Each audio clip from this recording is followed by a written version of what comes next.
정식으로 이제 제 소개하고 그러면 발표 시작해보도록 하겠습니다. 안녕하세요. 저는 연예의 발견 발표를 맡은 컴퓨터학과 16학번 강병규라고 합니다. 남녀 간의 차이를 분석해보고자 열심히 준비했습니다. 대략적인 순서로 가장 먼저 어떤 생각에서 저희 팀의 아이디어를 얻어서 출발하게 됐는지, 그리고 무엇을 분석하고자 했는지, 이를 위해 어떤 데이터를 활용하고자 했는지, 그 분석을 위해 어떤 모델들을 사용했는지, 앞에 설명한 모델을 통해서 어떤 결과를 얻었는지 보여드린 다음에 내용을 정리하면서 발표를 마치려고 합니다. 여러분 N4 세대라는 단어 들어보셨을 거예요. 결혼도 포기하고 뭐 연애, 출산, 건강이나 취업, 인간관계 이런 것들을 이제 포기하는 사람들 얘기하는 단어인데, 저는 그 중에서 연애라는 측면에 주목을 했습니다. 사람들이 정말 연애를 포기했는가?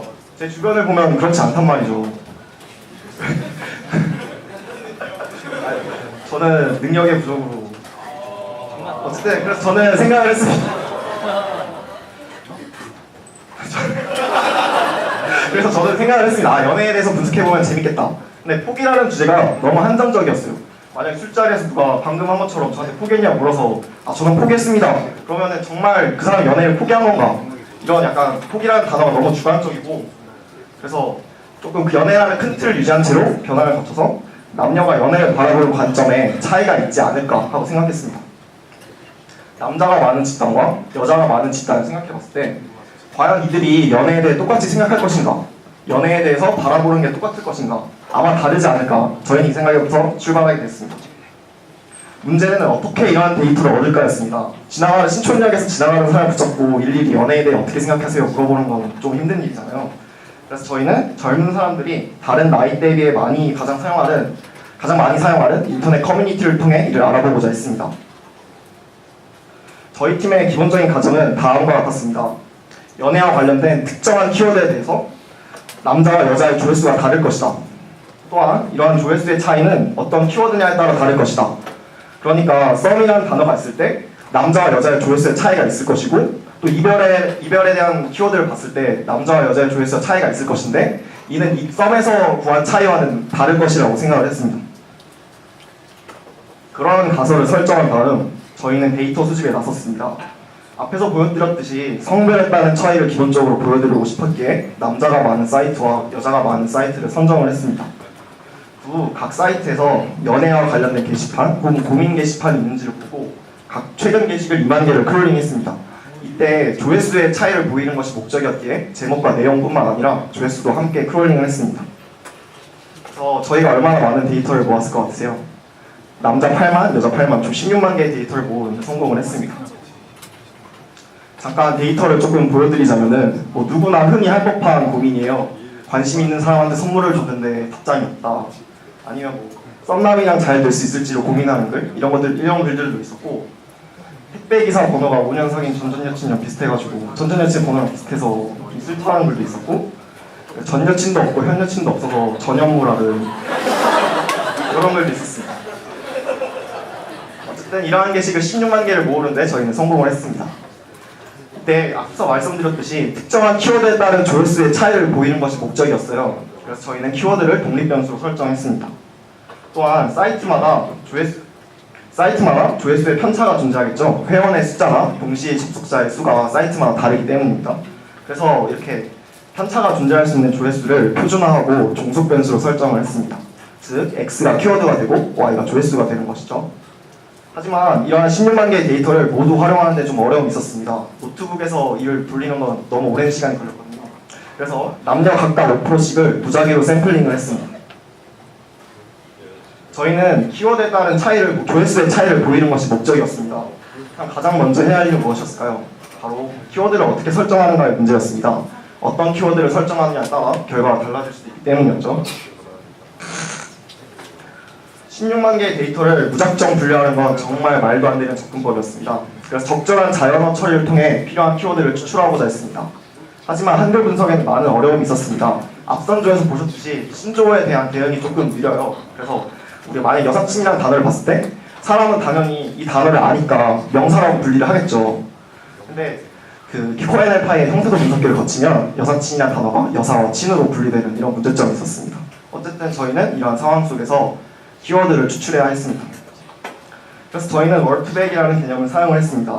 앞선조에서 얘기하셨듯이 앞선조에서 많이 얘기하셨으니까 간단하게 얘기하자면 단어를 이제 벡터로 만들어주는 건데 문장에서 유사하게 쓰일 수 있는 단어는 비슷한 값을 가져요. 이를테면 앞에서 여사친이라는 단어가 여사랑 친으로 분리된다고 말씀을 드렸는데 그렇다면 여사랑 가장 비슷한 단어는 무엇이었을까요? 남사였습니다. 그러니까 우리는 이제 문장에서 여사친이라는 단어와 남사친이라는 단어가 유사하게 쓰일 수 있음을 알 수 있는 거죠. 여사친을 좋아하게 되었다나 남사친을 좋아하게 되었다처럼 말이죠. 이러한 예시를 조금 더 보여드리자면 패션과 정장, 치마, 원피스, 옷, 바지 등이 비슷한 위치에 있었고 아이디와 계정, 삭제와 차단 등이 또 비슷한 위치에 있었습니다. 우리는 이러한 예시를 통해 이제 문장에서 이들이 비슷하게 쓰일 수 있음을 알 수 있는 거죠. 그리고 다툼, 싸움, 불만, 갈등이 또 비슷한 위치에 있었습니다. 이러한 예시들을 통해 저희가 학습시킨 월투백이 그렇게 나쁘지 않은 성능을 가지고 있음을 알 수 있었습니다. 하지만 이런 것들만으로 키워드를 추출하기에는 약간 부족한 점이 있다고 판단을 했습니다. 그래서 저희는 추가적으로 TF-IDF를 활용을 했습니다. 이것 또한 앞선조에서 말씀하셨듯이 간단하게 얘기하자면 주제어를 찾는 방법인데 TF는 이제 단어 빈도로 특정한 단어가 문서에서 얼마나 많이 나타나는지 보고 IDF는 영문서 빈도로 전체 문서의 수를 단어가 포함된 문서의 수로 나누고 그 값에 로그를 취합합니다. 그러니까 전체 문서에서 특정한 단어가 많이 나타났다면 이를 나눴을 때 1에 가까워질 것이고 그의 로그를 취한다면 당연히 0에 가까워지겠죠. TF-IDF는 이 둘의 곱으로 정의를 합니다. 결국 특정 문서에서 단어가 많이 나타날수록 전체 문서에서 그 단어를 포함한 문서의 수가 적을수록 TF-IDF의 값은 커지게 되죠. TF-IDF를 저희가 모은 16만 개의 데이터에 적용했다고 해봅시다. 첫 번째 글에서 주제어를 추출할 수 있을 것이고 두 번째 글에서 주제어를 추출할 수 있을 것이고 그리고 나머지에서 또한 주제어를 추출할 수 있겠죠. 이 글이 잘 보기 싫은지 모르겠는데 남성 사이트에서 긁은 데이터 중에 하나예요. 이 데이터를 잠깐 봤을 때 핵심이 될 만한 단어가 무엇이라고 생각을 하세요? 이제 권태기에 대한 얘기를 하고 있는 거 맞죠? 지루하다, 재미없다, 루즈하다 이런 얘기들을 하고 있는 것 같은데 이제 TF-IDF 결과를 보면 재미, 루즈, 지루하다가 이제 상위권에 있는 것을 볼 수 있었죠. 그러니까 이제 권태기에 대한 키워드를 저희가 선정할 때 이 단어들을 활용할 수 있는 것입니다. 하나 더 보여드리자면 이번엔 여자 데이터인데 짧은 글이죠. 이것도 TF-IDF를 거치면은 조만간 붙잡다라는 단어로 이제 요약을 할 수 있게 됩니다. 이러한 방식으로 여러 영역에 해당하는 키워드를 저희는 선정을 했습니다. 스킨십에 대한 키워드들, 이별에 대해, 썸에 대해 이런 것들 말이죠. 우리는 이제 충분한 데이터를 가지고 있었고 영역별로 키워드를 추출하는 데까지 성공했습니다. 이제 남은 것은 조회수의 차이가 어떻게 되는 것인지를 알아보는 것이었죠. 바로 저희가 사용한 모델들에 대해 설명하기보다 다른 내용들부터 간단하게 설명해 드리겠습니다. 리그레션 트리는 트리를 사용하는 것입니다. 그래서 트리란 무엇이냐? 트리는 나무죠. 데이터가 뿌리에서부터 가지가 갈라져 나오는 모습처럼 데이터를 뿌리에서부터 가지가 갈라져 나오듯이 분류할 수 있겠죠. 이러한 그래프를 뒤집어서 뿌리가 위로 오도록 하는 것이 이제 우리가 얘기하는 트리가 되는 것입니다. 그래서 리그레션 트리란 무엇이냐? 데이터 각각을 가지 치듯이 분류한 다음 이 분류한 각각에 대해서 회계를 수행을 합니다. 밑에 나온 것처럼 MSE를 최소화하도록 회계를 수행을 하는데 그래서 회계가 무엇이냐? 독립변수와 종속변수 사이의 관계를 표현하는 거죠. 밑에 사진을 보시면 X와 Y에 따라 점들이 찍혀있죠. 선형회계의 경우 이들을 잘 설명할 수 있는 직선을 긋는 것이 목적이 되는 것입니다. 다시 리그레션 트리를 돌아봅시다. 우리는 앞에서 독립변수 X를 키워드로 설정했고 종속변수 Y를 조회수로 설정을 했죠. 일반적인 회계의 경우 모든 데이터에서 종속변수가 독립변수에 대해 동일한 관계를 가진다고 추정합니다. 이게 무슨 소리냐면 선형회계를 생각해봅시다. X와 Y의 관계를 가장 잘 설명하는 직선을 긋는 것이 선형회계의 목적이죠. 이는 Y는 AX 플러스 B라는 식으로 표현할 수 있을 것입니다. 즉 어떤 키워드 X가 존재할 때 이 키워드에 대한 A는 모두 같은 값을 갖도록 추정을 하는 것입니다. 하지만 이러한 모델은 종속변수마다 독립변수들이 다른 관계를 가질 수 없다고 추정하게 됩니다. 이를테면 어떤 조회수 Y1은 키워드 A에 대해 영향을 별로 받지 않을 수도 있지만 또 다른 종속변수 Y2는 키워드 A에 대해 영향을 많이 받을 수도 있는 거죠. 리그레션 트리를 사용하면 이러한 관계를 표현할 수 있게 됩니다. 우리가 알고 싶어하는 값은 트리트먼트 이펙트가 됩니다. WI는 1을 여자, WI는 제를 남자라고 했을 때 우리가 알고 싶어하는 트리트먼트 이펙트는 키워드 A에 대한 여자의 조회수 빼기 키워드 A에 대한 남자의 조회수가 되는 것이죠. 이렇게 말입니다. 그래서 저희가 사용한 모델은 무엇이냐? 바로 커절티였습니다. 앞에서 보여드렸듯이 저희가 알고 싶은 것은 트리트먼트 이펙트, 성별에 따른 조회수의 차이였죠. 하지만 리그레션 트리는 성별이 아닙니다. 리그레션 트리는 같은 종속 변수를 묶어줍니다. 즉 성별이 아니라 조회수를 기준으로 분류를 하는 거죠. 커절 트리는 이러한 트리의 변형입니다. 이 트리는 우리가 알고 싶어하는 트리트먼트 이펙트를 기준으로 데이터를 분류하고 분석할 수 있게 해주는 것입니다. 리그레션 트리의 변형이므로 오차를 계산하는 방법 또한 약간 달라지게 됩니다. EMS라는 방식으로 오차를 계산하게 되죠.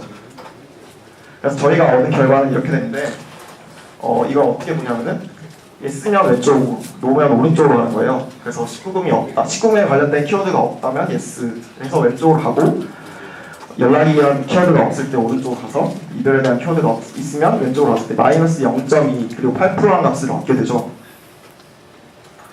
앞에서 우리는 커절트리의 트리트먼트 이펙트를 여자의 조회수 빼기 남자의 조회수로 설정을 했습니다. 즉 마이너스 0.2는 남자가 더 많은 조회수를 기록했다는 뜻이죠. 즉 19금과 연락에 대한 키워드가 없고 이별에 대한 키워드가 존재한다면 남자가 여자보다 게시글을 더 많이 읽었다는 뜻이 됩니다. 또 밑에 있는 8%는 아까 16만 개의 데이터를 저희가 무작위로 샘플링했다고 말씀드렸잖아요. 그 8,000개의 데이터를 가지고 우리가 가지고 있는 거죠. 그 8,000개의 데이터 중에서 8%가 이 노드에 속한다는 뜻이 됩니다. 이렇게 노출한 결과를 조금 더 자세히 알아봅시다. 19금이 없고 연락이 존재하면 남자가 더 많이 봤습니다. 그렇다면 전애인과 이별에 관한 글은 누가 더 많이 봤을까요? 남자가 더 많이 봤습니다. 고백 미팅 썸에 관한 글은 누가 더 많이 읽었을까요? 남자가 더 많이 읽었습니다. 19금에 관련된 글은 누가 더 많이 읽었을까요? 여자가 더 많이 읽었습니다. 외모에 관한 글들은 누가 더 많이 읽었을까요? 여자가 많이 읽었습니다.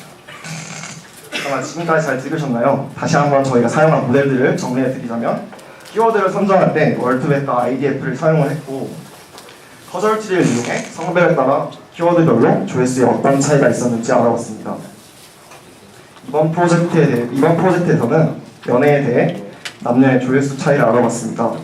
하지만 쇼핑몰 상품에 대해 남녀의 조회수 차이도 이런 모델을 통해서 알아볼 수 있을 것이고 음원 무작위 추천 시스템에 노출되었을 때 음원 스트리밍 숫자에 어떤 변화가 있었는지 또한 적절한 트리트먼트 이펙트를 설정한다면 알아낼 수 있을 것입니다. 커절트리에 대한 내용은 이제 이번 수잔과 인베스의 논문에서 찾아보실 수 있고요. 저희 발표는 여기까지고 들어주셔서 감사합니다.